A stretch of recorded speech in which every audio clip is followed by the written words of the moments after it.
sheet in front of you, right? Yes, I do. Okay.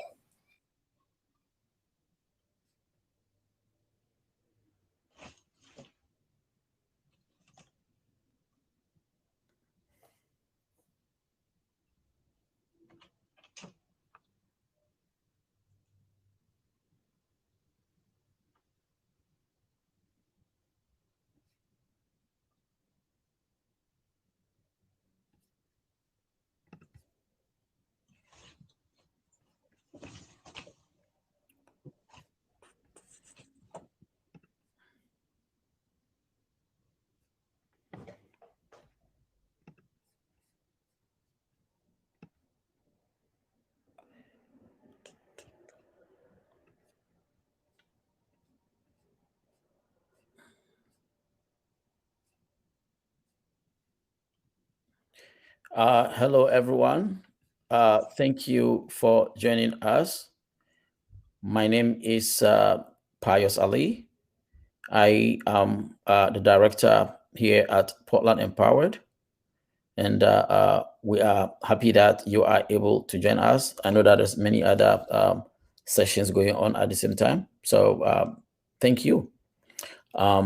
This is our first time at the Philanthropy Conference, and we hope you will enjoy our conversation. It's going to be a very interactive conversation.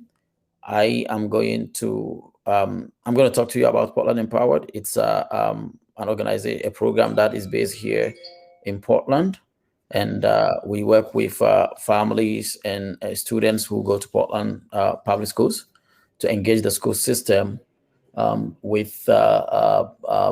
look at practices and policies and work with the school system and families and students to enact change through racial equity lens.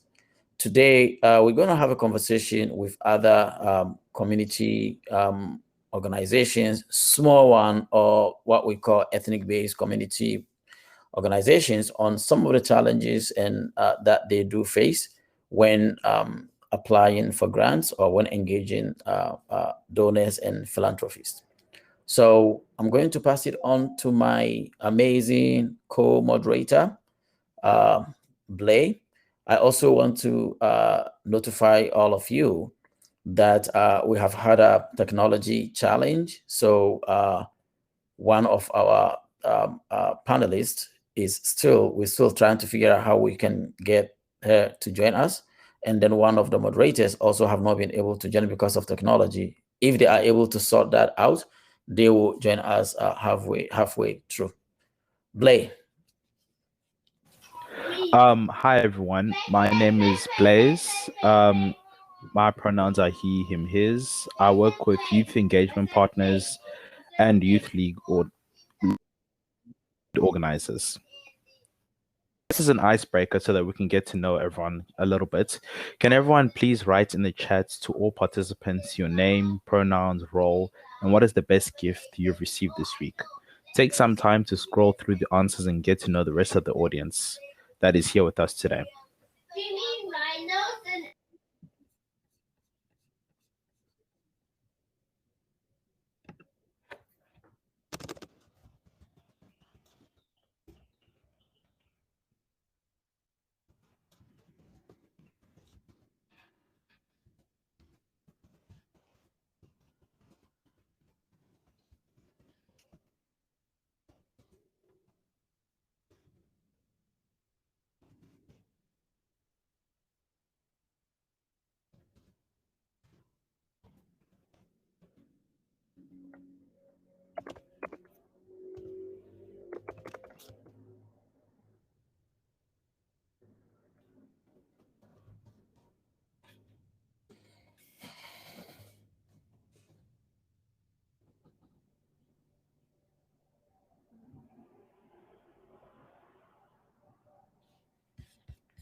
All right.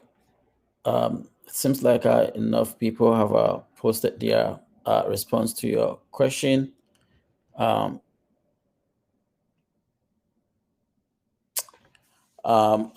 one of our colleagues, Muntaha, Lucia is not here, but she is a lead parent organizer. At Portland Empowered, we do have youth organizers, which Blaze is one of them, and then parent organizers, and the representative from the parent organizers is not here with us.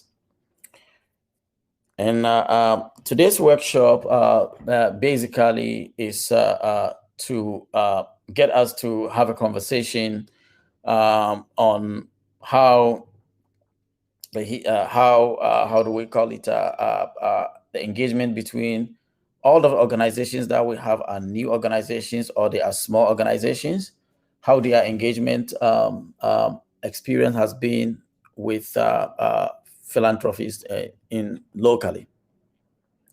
So we have Krista Cron, who's from Presente, Maine, but her technology is not working, but she may join us if we are able to fix it.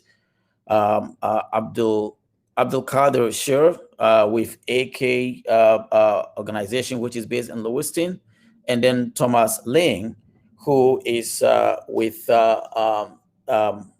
Unified Asian Communities of Maine.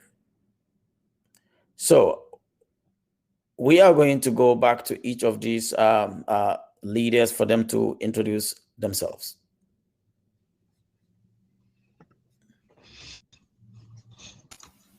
Sure, I can start. So my name is Thomas Ling. I'm the current president for Unified Asian Communities, as Pius said. I'm a first generation immigrant who grew up mostly in Bangor, Maine, up north. But I've lived in Portland for the last three or so years.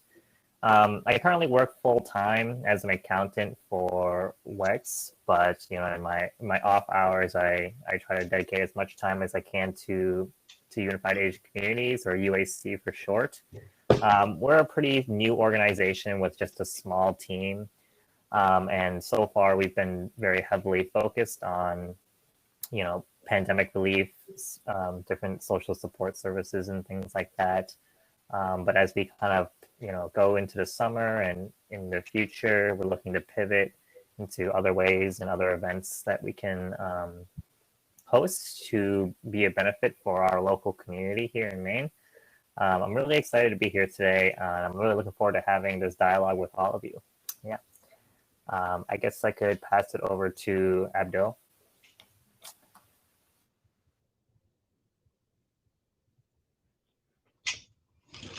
Hello, everyone. My name is Abdi Kadar Shire, and I'm the Executive Director of AK Health and Social Services, a nonprofit organization that's based in Lewiston, Maine, that serves immigrant communities. And we provide general social services, and we try to minimize, list of barriers that is a challenge to the immigrant communities when it comes to accessing services, including healthcare, education, and also when it comes to the economy market.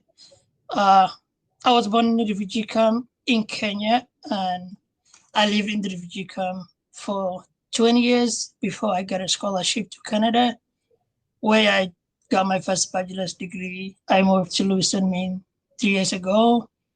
I had my second bachelor's degree here, and I'm currently studying an MBA at the University of Maine in Orono.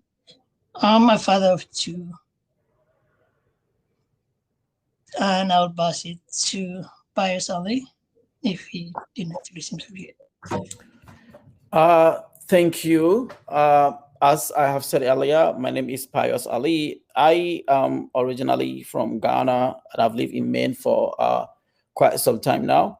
I am the director at Portland Empowered. What we do at Portland Empowered is we are a community-based organization that work with parents and students in Portland public schools.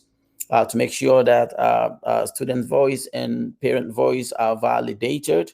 We have a parent group that we call Parent Engagement Partners, and we have a youth group that is called Youth Engagement Partners. And I am lucky enough to have one of our youth leaders here moderating this conversation with us.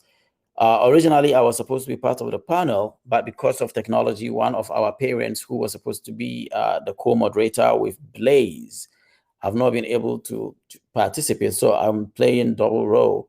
I will do the facilitation part, and then I will turn around and respond to some of the questions. So Blaze, do you want to, well, I think this is mine, since I'm playing the role of the, how do we call it, the parent who couldn't join us. So to you, my fellow panelists, can you tell us about a time you successfully won a grant? In your opinion, what helped your organization receive it?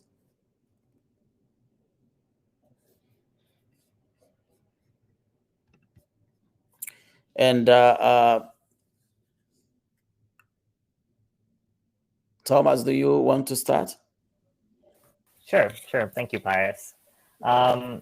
So I think I can attribute our success with grants to a couple of different factors. The first, I would say, was being subcontracted under the Maine Immigrants' Rights Coalition, or MERC for short. They were a really huge resource for us because, like I had mentioned, we're a very new organization. We've been around for maybe 8 months. So they were really able to connect us with a lot of resources that we might not have known about if we were on our own. And they're also, a source of grants for ourselves as well, right? So they were a really, really valuable resource for us. They understood exactly the kind of community that we were looking to help and what our mission and our vision was, and was able to put us in contact with the right grantors. Another aspect that was really helpful for us in receiving grants was, I don't want to say lucky, but it was just because of the unfortunate circumstances that was happening to the AAPI community nationwide, just in the past 6 months or so. And of course, it's not a new issue, but recently a lot of people have approached us because they have heard of all these terrible things happening on the news and understood that that was the kind of community that we were looking to represent and support in whatever ways we can. So, they were eager to provide their support to us however they could, if they were unable to do so themselves. So we just put our work out on social media and with whatever news outlets that reached out to us. We tried to put our name out there as much as we could, and people eventually kind of responded to that positively. Was kind of reaching out to us on an individual and a professional level with whatever support that they could provide. So in the early stages, those were two of the biggest things that really attributed to our grant success, was having those resources and really just trying to be as community facing as possible when applying or receiving grants. I can pass it over to Abdul Qadir. Yep, Abdul Qadir. Thank you, Thomas. I think I wish you asked a question about the challenge, but as an organization, when we started back in March to respond to the impacts that COVID-19 was having to our communities, we were having a very tough time getting a grant. Most of the time, what we did was that we were doing a follow-up because we were getting a lot of, thank you for applying, and we had it was a competitive, and we had somebody else get the grant, a lot of those kind of letters. And when we follow up with them, it became clear to us that it's because as a new organization, nobody knew about us, and we tried to make a name for ourselves after that, and we were using, we're doing the work and putting the work out there, advertising our work, showing that we are an organization that exists, that's actually doing something in the community. I think we really got out there and we became known, and we were able to win a lot of grants. Another thing that we did was that we were on the news a lot of the times, CNN, local news and all that. We were making a lot of connections with the other organizations that had existed before us. So I think it has been, those things helped us to win at least few grants, but still, we still have the challenges as well that we're still trying to win more grants. I personally, I'm a grant writer. I went to school actually for grant writing, so the issue was not about how the grant writing was. It was about knowing, more about popularity, like who is on the part of this organization, who are this organization, what do they do? We don't know, and it also happens that there's a lot of competition in the area where these organizations that have existed for a very long time that do similar stuff. So it tends to happen that we all apply to the same grants, and most of the time consideration is given to organizations that had existing relationship with the funders, despite the work that other organizations are doing.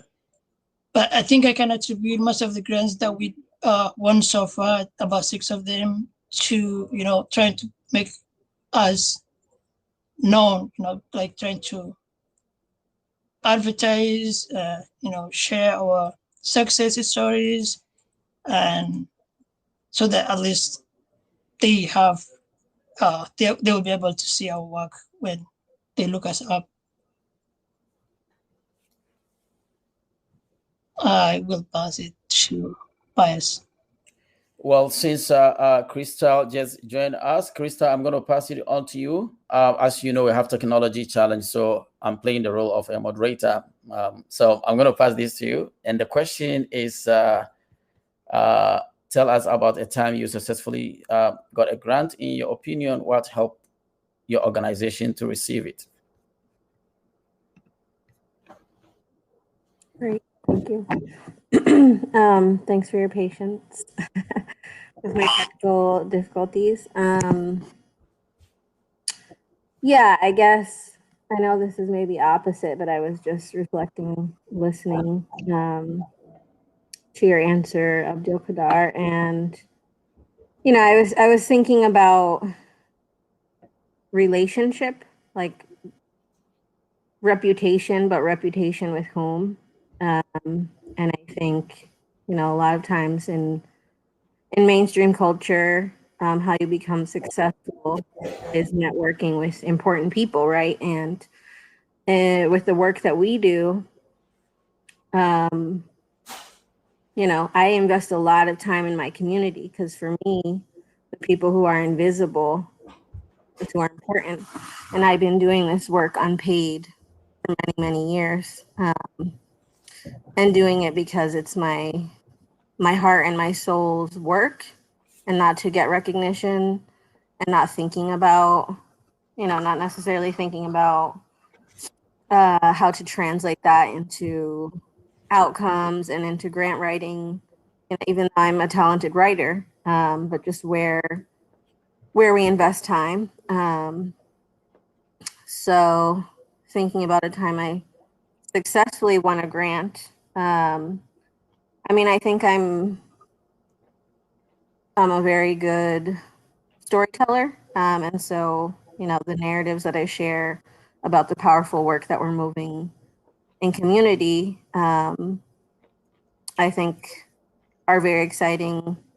And also we're having a moment right now, because in Maine for a long time, even though the Latinx community is the largest minority in the state, we've been very invisibilized, and there's been a lot of, lack of organization, lack of unity. And so I think in some ways, the crisis, and then just this moment of our work coming together at this time was very exciting and inspiring to people. So we were able to do pretty well fundraising, but I don't think it shouldn't depend on how convincing we can be, but on relationship and on people being able to recognize the work that we're doing in community, which I think is maybe not always apparent, right? If we're not selling it to the right people, but we're out there doing the work. I think I'll stop there for now. Okay, thank you. And also, I will go back to you. Can you please introduce yourself and your organization and what do you do, because you missed that part? Oh yeah, thank you. I'm Crystal, and I'm the director of Presente Maine. Yeah, and I guess just one extra thing I'll say about that too is, we think again of like hierarchy and structures of nonprofits, like the director wouldn't be the one on the ground doing the work. But I'm out there doing all of it. So while I'm grant writing and while I'm, being the public face, I'm also in the community getting my hands dirty and doing all the stuff, all the work, all the reason why we do this. And so it's important to think about, capacity and infrastructure building and how we're pulled in so many different directions, and what is valued. Thank you. Thank you, Crystal. So I will try to answer the question for Portland Empowered. I think we started differently. We started with a seed money from the Liberate Education Foundation.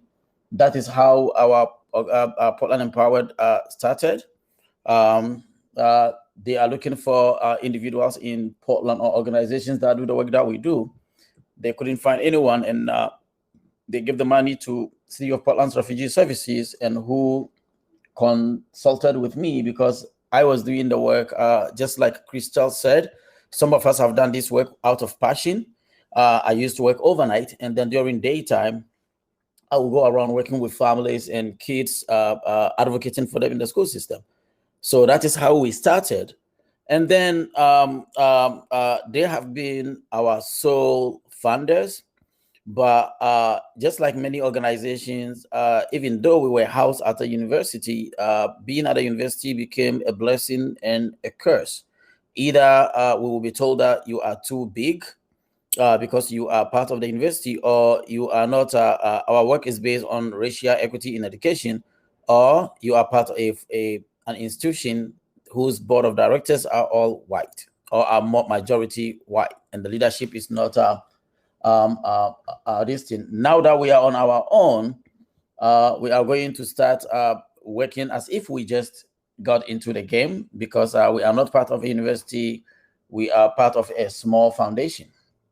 So hopefully we don't have to work as if we are starting from scratch when it comes to engaging philanthropies.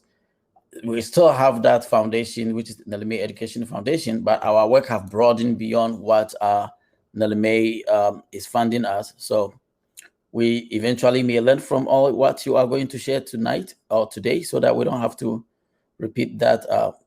How do you call it? We don't have to face the same challenge. We are glad that you guys are. I'm not glad that you are facing that challenge, but I'm glad that we are going to learn from you today. Blaze, do you want to take the next question? Blaze?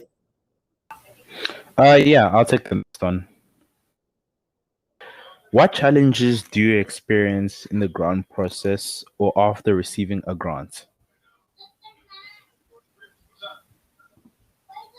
And anyone who wants to take it can. Yeah.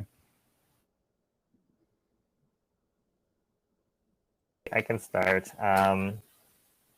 So a couple of things for this one as well. For our organization specifically, is that we've run into grants where like the application process can be extremely involved and ask for a lot of different types of things.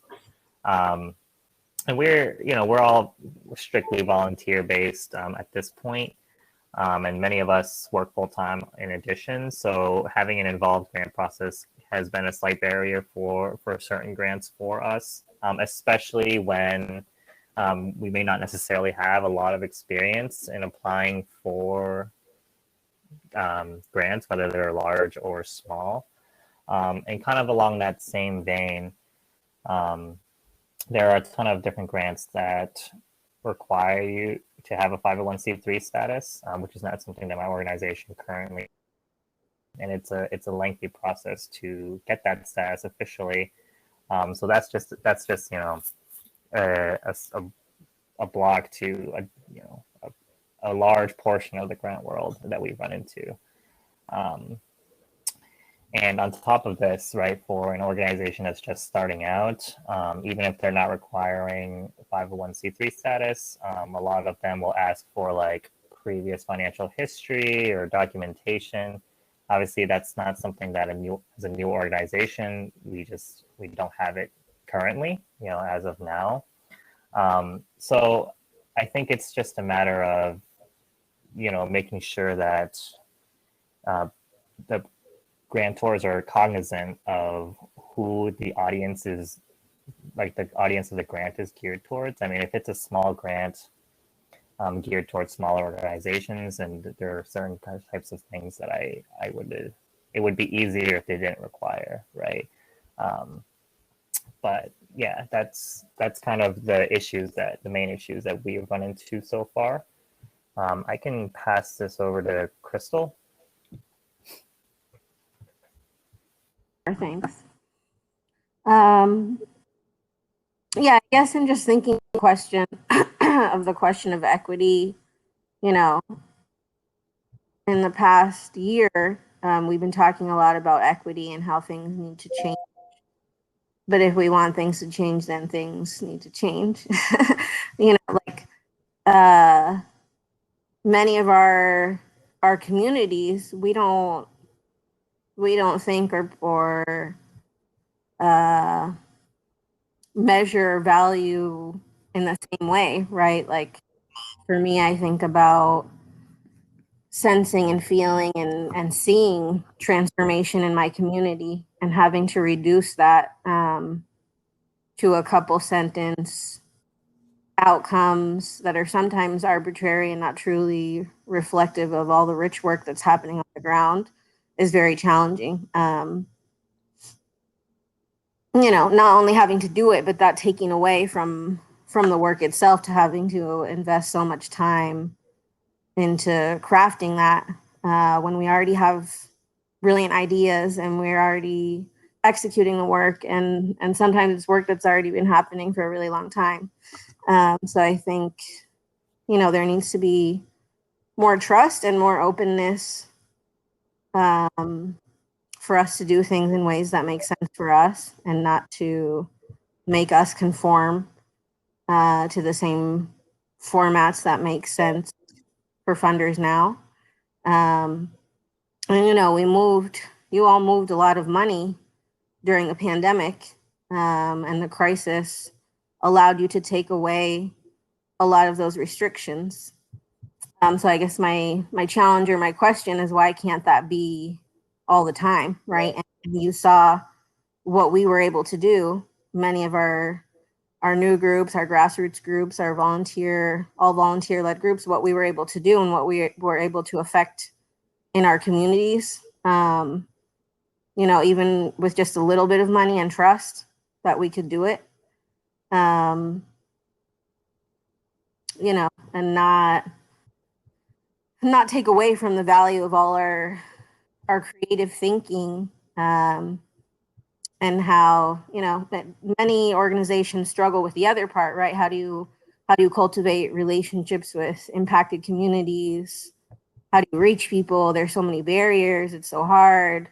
And for us, that's not hard. We already know how to do that. And, you know, we have hundreds or thousands of people at our fingertips who trust us because we've been building these relationships over years or decades. And so we need more flexibility and understanding, and for funders, I think, to really shift the focus of relationship building to building with us instead of letting, you know, donors direct and say the things that they're interested in, because we're on the ground and we know who's hurting the most, and we should be informing how work needs to happen. Thank you.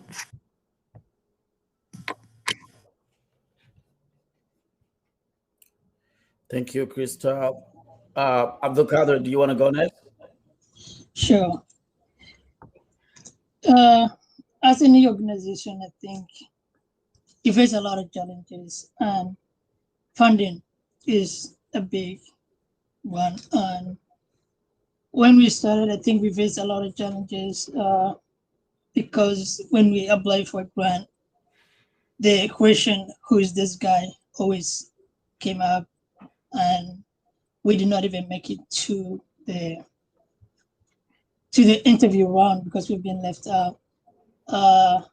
Of course, I grew up in the refugee camp, and the reason why I started a nonprofit is all my life I depended on humanitarian agencies, you know, from education. I never paid for a dime, starting from elementary, from education to water to food. Because when I grew up, there's no job, no nothing. So we go every 15 days, we go and then get food from care every 15 days, every 2 weeks. And we go to school for free. So I had to work hard. But the people that paid for my education and all that were all humanitarian agencies because my mom was poor and we never worked for a dollar. The reason why we started a nonprofit is that I wanted to pay it forward because I still have people back in the refugee camp where I came from, and I still have immigrants here today in Lewiston, Maine that are still suffering. So when I say that I want to put my work out there, it's because that question, who is this guy or who is this organization, it doesn't have to be a challenge next time we apply for a grant. And it really actually worked because now that this, we made a lot of, you know, connections because of that advertisements and all that, but it was a challenge at first. So the reason why we put our work out there and advertise is that the funders know us, because where I came from, we don't have somebody that can, you know, hold you the hand and be like, this is Abdi Kadar, he has an organization, and, you know, met him. No, we have to do it ourselves. We have to put ourselves out there to make our own connections. And then there's the question of competition, which has been a challenge. A lot of the times the work we do, there are other existing organizations that are mainstream that are not on the ground. And the reason why I joined, for instance, what we do, part of the things that we do is workforce development. When the pandemic hit, I think a lot of people went to unemployment, including my wife. And then in July, the Department of Labor wanted everybody, you know, they reinstated the work study requirement. So it meant that everybody has to go back to work. My community is overwhelmed, you know, because everybody was looking for a job and every place was closed. But we managed to help over 400 people to get back to work. But there's existing organizations that are mainstream that do not understand the need of the communities. So when my organization and the mainstream organizations apply for the same grant, we don't get it because they're very familiar with those organizations, they have connections with them. So there's the competition and there's the connection. So a lot of the times what happens, a reason why we don't win a grant is that we don't get the chance, you know. We're not given the opportunity to prove ourselves, because if you stick with the people that you have an existing relationship with, no matter, you know, how good a work they're doing, because I personally don't believe that I live in the immigrant communities and I know everybody and everybody knows me and I know how many people get a job. I don't think there's no one close to the numbers that we, help get a job. But at the same time, we have that mentality that we all know that if we apply for the same grant, that it's not going to be based on performance, but it's going to be based on who do you know, who do you have an existing relationship with. That's also a challenge. And then there's the question of small organizations that keeps coming back. I prefer the term, new organization, because we're a new organization, but we're not a small organization, because there's either a small funding or a big funding. If you give a small organization a big fund, they can hire more people and then they can provide more services. That makes them a big organization. So when we come into a meeting with, all the organizations that we're doing the work, we are seen as the small organization, but we are not. It's just that we are an organization that we're not given the opportunity, the funding to have more employees and to serve more people.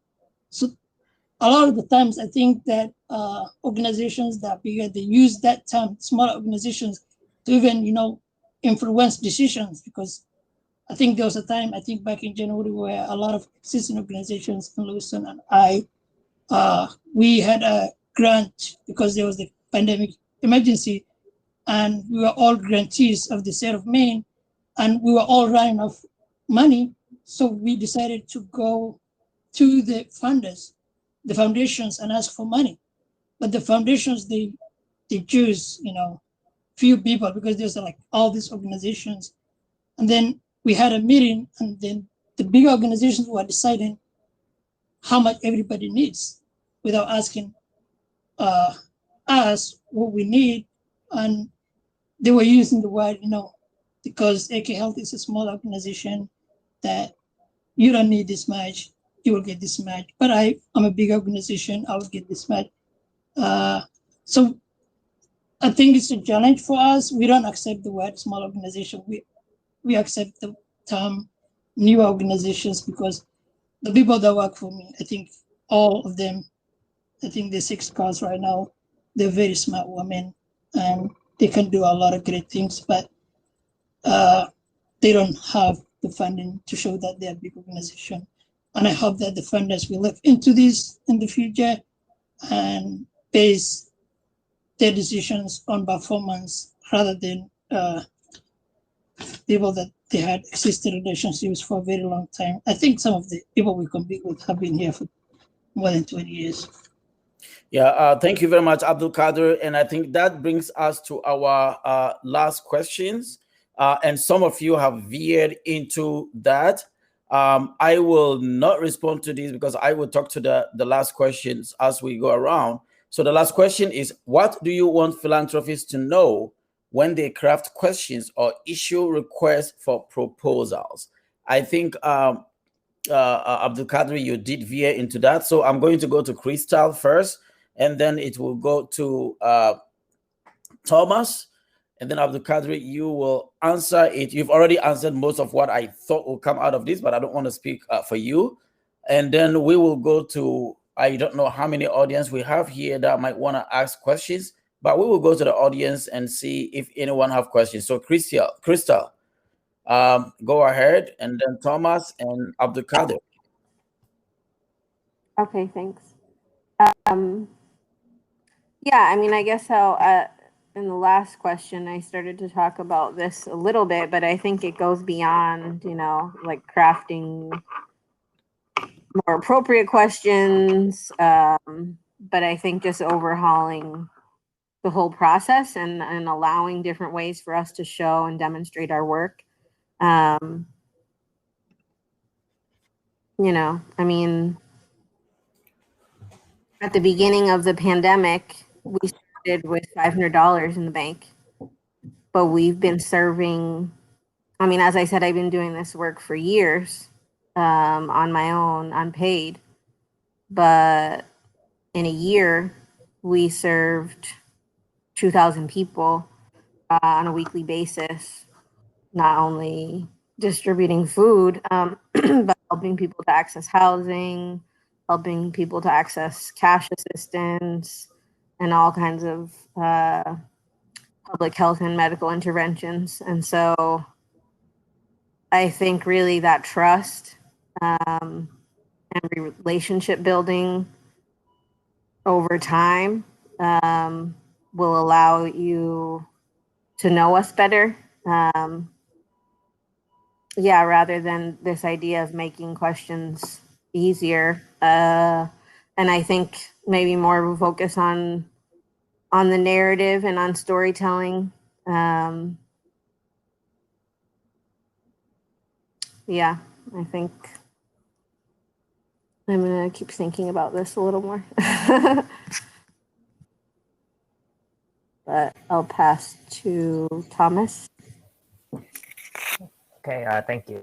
Yeah, I think a lot of the points that I had kind of wanted to touch on have already been touched on, and I agree with everything that the other panelists have said.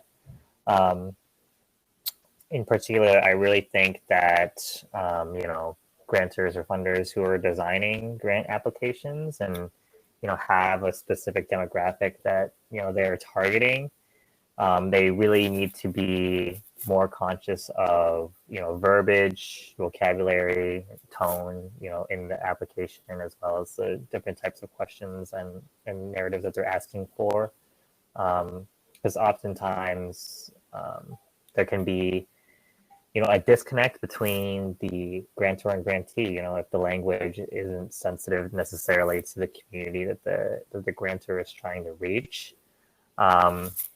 Just a good friend of mine who actually works for like a nonprofit bank has mentioned that in her organization, they have like an entire team dedicated to like community advisors, people who are very intimately aware of the different types of issues that their respective communities are facing, and advising her or her company on, okay, here's how we should frame this application, here's the type of things that we can ask for, and here's how we need to phrase it, right? And having that team has, from what she tells me, has been a really big success for like reaching the smaller demographics, especially in communities that some of these grants are trying to reach. Otherwise, like I mentioned, there could be a disconnect in even the language, especially with some communities that maybe English isn't their first language. So really having that knowledge and knowing who you are trying to reach is a really crucial part of the entire process, from beginning to end. And I think that would go a really long way, especially when dealing with different communities under the AAPI umbrella. But yeah, with that, I can pass it along. Yeah, Abdul Kader, you have already spoken to this. Can you briefly add whatever you have so that we can go to the audience? Yeah, I think most of the things have been said by me and Thomas and Chris. So I just want to emphasize the point where at least decision making is not based on two existing relationships, but opportunities and chances are given to newer people, new organizations, and also looking at, it's a new organization, but what did they do with, the little time that they were here? Thank you. Thank you. The only thing that I will add to this conversation is, as in addition to what everyone have said, I think philanthropy, the philanthropy community, need to look at what organizations are actually doing, because as I said earlier, Portland Empowered, even though we were housed at University of Southern Maine, we were doing a unique job that nobody was doing. And then when we go and ask for grant to do the work, we're told that we are too big. Even though we were not getting funded by the university, we bring money to the university. And I'm sure that some of the small organizations or new organizations that are up and coming also faces similar challenges where they are told that, oh, because you are new, we don't know if we can give you this grant because we don't believe. So as Crystal said, maybe the whole process need to change and look at the way to creatively look at the way we do access the ability of programs or organizations. And in some cases, if we see that the organizations they are doing the work, but they need some capacity, support does not necessarily mean grant to do the work. It could also mean that some sort of like technical support for new organizations to build their capacity because they are already doing this job. Most of us, I'm sure if you interview each of us individually, you will realize that we came to this work because of our personal experiences, our passion, and not everyone goes to school and learn how to run a nonprofit. Some people get into nonprofits and programs because they want to help and they've seen problems and challenges around it. Blaze, do you want to take over from here, Blaze? Yeah, sure. Now we'll open up for questions from the audience. We have our panelists. Anything that you're still curious about or want to understand more, you can raise your hand or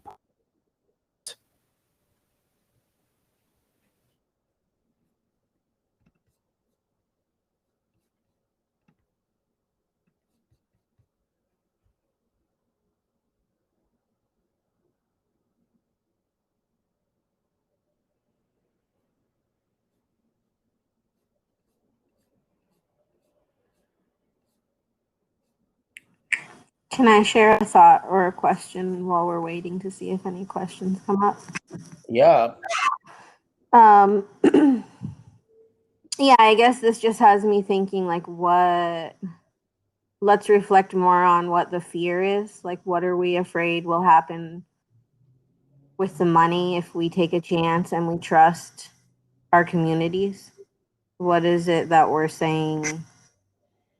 What is it that we're implying when we're saying that we can't trust where the money is going to go?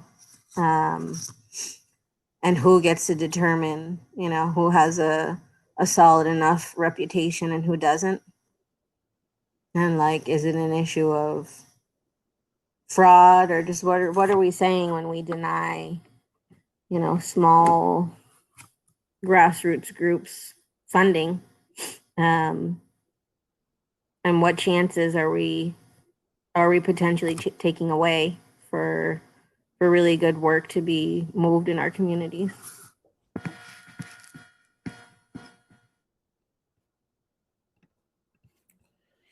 I don't know if any of the audience, and even if we have any audience at all, I don't know if any of the or if technology is making it practically impossible for them to engage with us. Maybe we can continue to have conversations amongst ourselves until there is a question. If there's none, we still have about 13 minutes. Krista, I definitely understand and I hear you out loud on who determines the credibility of leaders in our community who are on the ground and doing the work. Because if someone is giving their time, giving everything that they have got to work in the community, to build a community, to support people that live in the community, I think that is, in my opinion, that is enough credibility. And most of us who are doing this work, we could find jobs somewhere. But the passion and compassion that we have, wanting to make a change in our communities, keep us doing this work around the clock. The difficult part of it is that the benefit that comes to when philanthropy invests in communities, the benefit does not end with the communities. The benefit goes, it touches almost every aspect of our society. because it gives these individuals that we support a little bit of safety net or safety space for them to contribute to the society that they live in. Abdul Qadri and Tom, you can contribute to the theme or the question that Krista did throw out there, if you want to. I don't exactly agree with the question, but like the last part that you said, I just want to supplement that. There's a question of competition. Actually, it's not a competition. Duplicacy, two organizations, three organizations, four organizations doing the same thing. But I think when I joined the nonprofit world, I did because I think it was a project in my last year of school, and I was working with the Good Food, the main immigrant rights refugees, and my teacher was actually teaching me how to start a nonprofit, how to run a nonprofit, and how to write a grant. And one of the questions that I was asked was, to take a survey and ask the communities that, in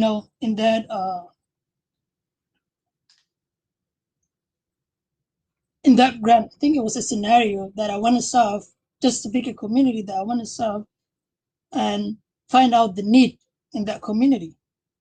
And obviously the community that I chose was the immigrant community in Lewiston, Maine. And then I started, calling the people that I know, trying to figure out a need. And there was a lot of need in the community, but every need that was mentioned, there was an organization that was doing that work. But still there was a need. And the most important thing that the immigrants in Lewiston, they point out was that employment, workforce development. And a lot of people are having difficulty because they kept going back and forth with employment agencies, and they've been told that they would get a call because they had a limited communication skills. But we all know that most of the qualifications for employment is high school diploma, and the ones that the warehouses that do not require, they at least need some communication skills where you can communicate with the employer and the employee. The communication between the employer of what to be done and how things should be done. And the need that I chose was that workforce development. But then I looked around and researched how many organizations were doing. So there was no immigrant organization that was doing, and there was other mainstream organizations, around 4 or 5 of them, that were doing the same thing in Lewiston, Maine. The idea, the reason why we started, so I spoke with 3 of my friends that were actually doing something in the community as a case manager and working with these people, and we wanted to start a nonprofit that's going to respond to that need for the immigrant communities, because these people needed an organization that understands, even though we know that they don't have a high school diploma and that they don't speak English, that we still wanted an organization that will advocate for them and call the employer and offer that we can help with the communication skills, and then vouch for them and say that we know that they can do the work, and it actually worked. So that same thing, when they look at it, they say that it's a duplicacy, because we don't want to fund the same project for different organizations. So I think when it comes to the nonprofit world, the idea of competition should be encouraged more, because if the clients are not able to get access, services that they need from one organization, they have the option to go to somewhere else. But if you use the word duplicate of services, then they do not have a choice, and that organization will not do a good job. I actually had a mainstream organization reach out to me and tell me, because they read the news about our work and they saw some of the people that we actually helped get a job, they reach out to us and they say that we want to collaborate with you. And then they ask us what we needed, because the people that they saw in the news were actually their clients for years. But that clients were not getting a job, but with us they get a job because we did not wait. We did not say that. We did not just send the employer the resume. We just went after the employer and said that we are willing to provide the communication even when they're working. We want to come to your plant and interpret. And we never got a grant for workforce development, even though we did a lot of the things. And when the mainstream organization reached out to us, we're gonna work together, but what do you guys have to offer? They say that they have their own employees that will come to us that will help us instead of, sharing resources. So I think everybody that has an organization, a nonprofit organization, they came in because they saw the need in the community. Even though there's other organizations they're doing, there's something that's missing. So there's a gap. And I think they should all be given a chance, their performance. They have to look at their performances and how they're doing things. I think I'm going off topic, but yeah. Thank you, Abdul Qadri. Thomas, do you have anything to add? No, I think it was pretty well covered. I'll just say that to your point, I have definitely run into a lot of different situations where we've had similar organizations to my own that provide similar services, and there is that kind of a little bit of competition, like you were saying, and I think that's okay, and that if there's good communication between the people in the nonprofit world, I think, just because there have certainly been many instances where even though my organization and another one may provide the same service, we might not be able to get exactly what the community member needs for one reason or another, and having the option to refer out or accept referrals has definitely come in handy for us, like in the past, and there are. And I think it is important to be able to distinguish yourselves in whatever you're trying to accomplish as well. But, I think, at least in my experience, like having that kind of communication with other organizations who really ultimately, we all have the same goal of benefiting our community in whatever way we can. Like having those resources and having that networking has been really an excellent experience, I would say. But yeah, thank you. Okay. So I completely agree with what all of you. We have 4 more minutes. I am going to go around again and see if Krista or Abdul Qadri in a minute, if you will give us the last word. 1 minute each, and then the 3 of you, and then I would let Blaze also say one thing, and then we'll wrap up. So Krista.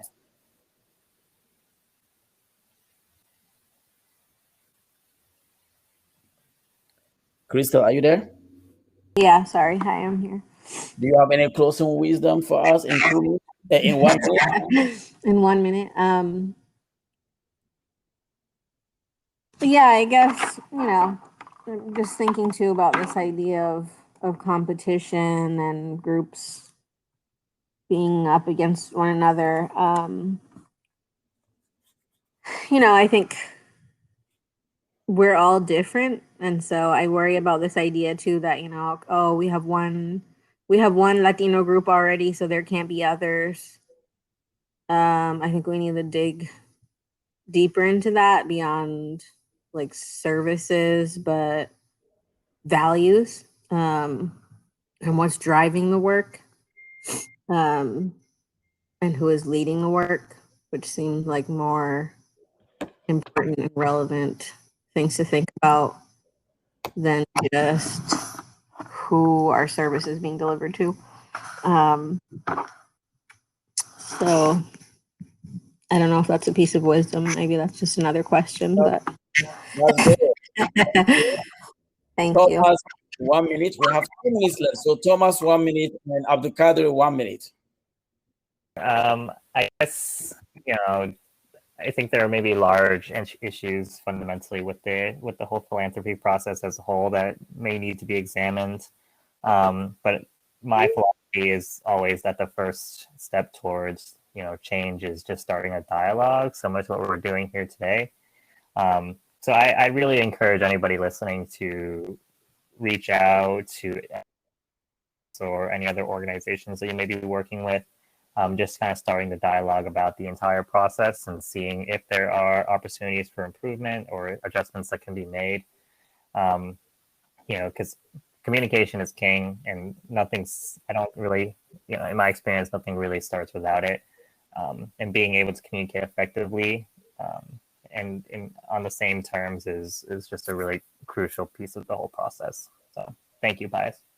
Thank you. Abdul Kader. I think everything. I just want to add that recently, I think a lot of the foundations and the philanthropists have been pushing the idea for organizations to cooperate, work together, they get the same funding. I think that is a good thing, but also it is a challenge to new organizations because existing organizations have been trying to use the term small organizations to make decisions about that collaborative, whatever funding that's been given to the group of organizations that were collaborating. The equity part was not well received because then they try, to make